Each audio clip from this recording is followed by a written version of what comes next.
एका उद्योजक म्हणून असा कोणता गुण असावा असं तुम्हाला वाटतं? उद्योजकांकडे पहिला महत्वाचा तर पेशन्स, धाडस आणि कन्सिस्टन्सी, म्हणजे आपण त्याला सातत्य म्हणतो.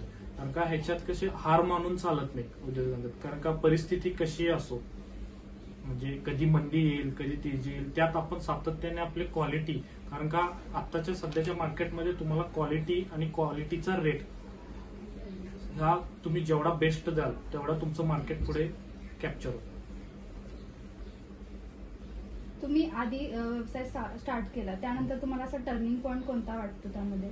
टर्निंग असं नाही, तुम्ही जर स्वतःला तुमच्या बिझनेसमध्ये झोकून दिला ना, तुमचं काम आणि तुमची क्वालिटी बघून तुम्हाला ऑटोमॅटिक बिझनेसमध्ये ग्रोथ होत जातो. आधीच्या कम्पॅरिझन मध्ये आत्ताचं आधी जेव्हा आम्ही 2016 साली स्टार्ट केलं तेव्हा आमचं 100 किलो डेली कटिंग युनिट असायचं. म्हणजे जवळपास आम्ही 6 लेबरांच्या वरती फॅक्टरी चालू केलेली.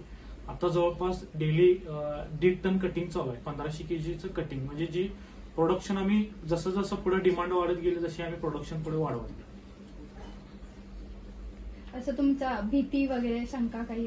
हा, तेच म्हणलं ना मी, उद्योजकामध्ये हे सगळे जर गोष्टी असतील तर तो उद्योजक टिकतो याच्यात. नाही जर तुमच्याकडे पेशन्सच नसेल, जर तुम्हाला वाटलं, भीती वाटत असेल की माझा काजू खपेल की नाही, मार्केटमध्ये का माझा काजू घेतील, हे सगळ्या सातत्य तुम्ही जोपर्यंत लोकांना तुमची क्वालिटी पटवून देत नाही तोपर्यंत तुम्हाला मार्केटमध्ये सारखं ट्राय करावं लागतं. आणि काहीतरी म्हणजे रिस्क फॅक्टर म्हणतो आपण, कारण का मोठी रिस्क घेतल्याशिवाय पुढे रिस्कवरच सगळा बिझनेस चालतो.